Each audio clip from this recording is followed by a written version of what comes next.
Now, today marks a year since the passing of Hugh Masekela. Now, he was affectionately known as Bra Hugh. He died at the age of 78 in a Johannesburg hospital on the 23rd of January 2018. Now, he'd been battling with prostate cancer since 2008.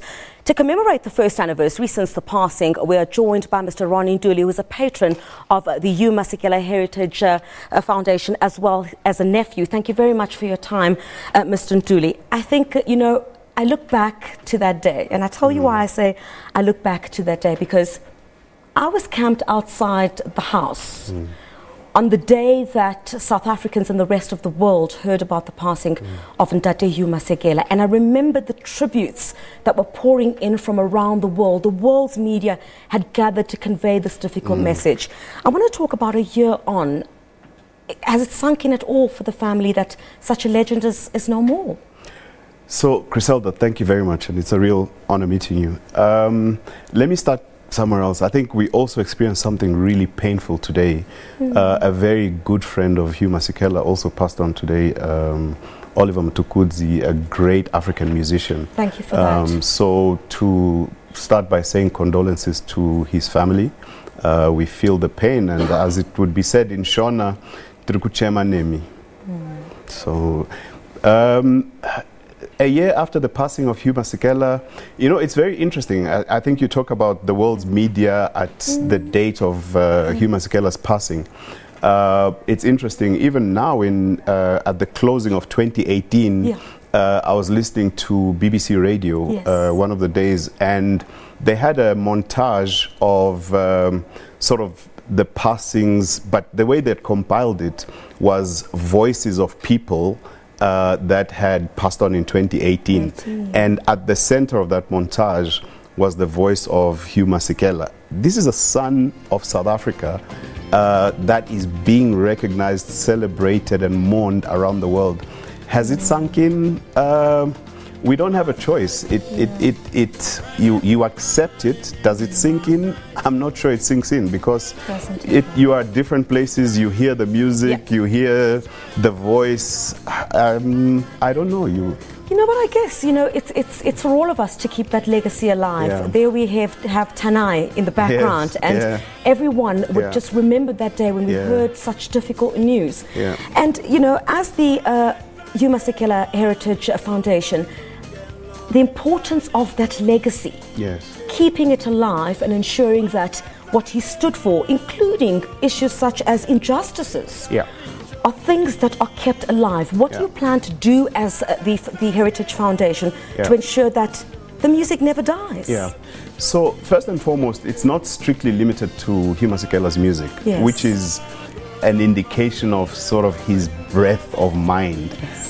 Maybe just to cast our mind back, I remember sitting with Hugh Masekela and him expressing his vision and wish to find ways to celebrate African heritage. The foundation is really about African heritage. It's not just limited to his music. It's not just limited to South African heritage. It's really about recognizing the value and depth of African heritage. Absolutely. And to restore that and to preserve that and to present it to the world.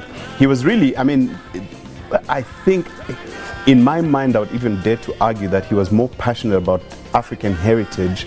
I know he was passionate about his music and what he produced, but he was even more passionate about African heritage, preserving African heritage and showing to the world, showing off to the world the depth and wealth of African heritage. So how do we keep that alive? Because it just goes beyond the music. It goes to the heart of what Africa stands for.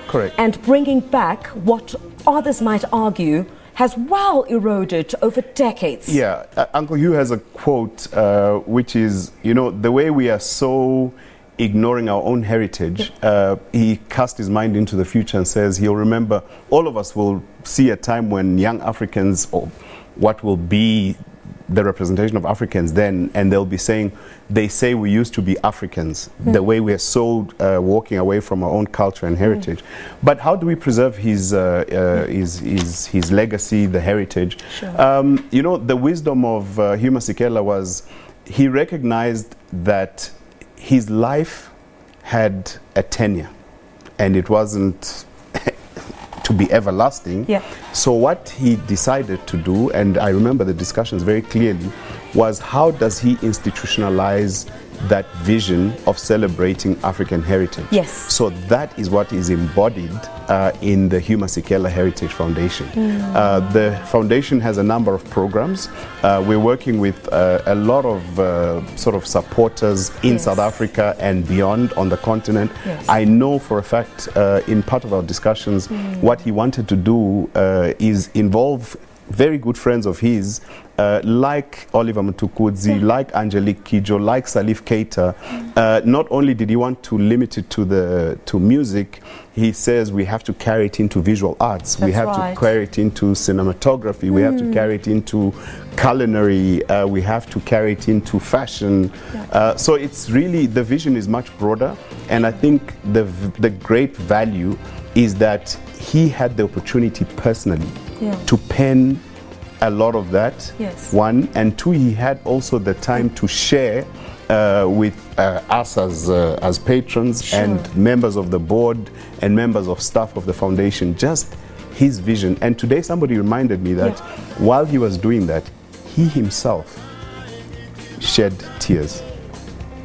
Absolutely Genuine. Phenomenal. I think as we listen to the live recordings and we listen to performances, just some of the music that we're listening to, you know, South Africans will honestly remember Ntate Masekela as a great man, not just in South Africa, on the continent, world-renowned. But I think the legacy of it all needs to be kept alive through music, through the arts, various sectors as well. And I think the issue of African heritage is something that the foundation will push foremost, as you said. No, agreed. And you know, I think although many people celebrate Hugh Masekela and the life and the music, I think we should all take time, which I interestingly did again today. I do regularly, I did again today. Listen to the lyrical content of his music. Didn't music have meaning? If you listen, choose any song, whether it's Chileshe, whether it's Tanai, whether it's Tumamina is now taken as an anthem. That's right. Take Stimela, take any song, spend the time and listen to the lyrical content, and you'll realize he was a social activist. He had a way of, and a colleague of mine today said it, he had a way of just interpreting or taking out the gump and just pulling out the truth. If you listen to, I was listening to Chileshe today. Yes. Chileshe, global issues today, issues of discrimination, equality, social equality, it's almost as if whether it's race or class or... And those issues, the reason his legacy will live on is because those issues are ever existing. If you take Stimela is about immigration, which is a central issue globally today, whether you want to talk about Europe or you want to talk about North America. Those are present day issues that are causing instability in different parts of the world. It's not just here. This is our history. This was migrant labor from sort of the region into South Africa, but the content is today's global issues. And Stimela is how old? Isn't that just fascinating? I think that's what we'll all remember as South Africans, and I think it really does put such a damper on it, and on this particular day when we're supposed to remember and celebrate the life of this man, we've got someone who shared just as much passion for this also passing away, and I'm sure South Africans and the rest of the world will give due respect to the both of them. Thank you so much for your time, Mr. Ronnie Ntuli, who's the patron of the Hugh Masekela Heritage Foundation and is also the nephew. Thank you so much. Thank you very for joining much. us. Really Great pleasure to have you. Let's listen to some of that music just to take you back a bit, and then we'll take a short break and we'll have more news straight after that.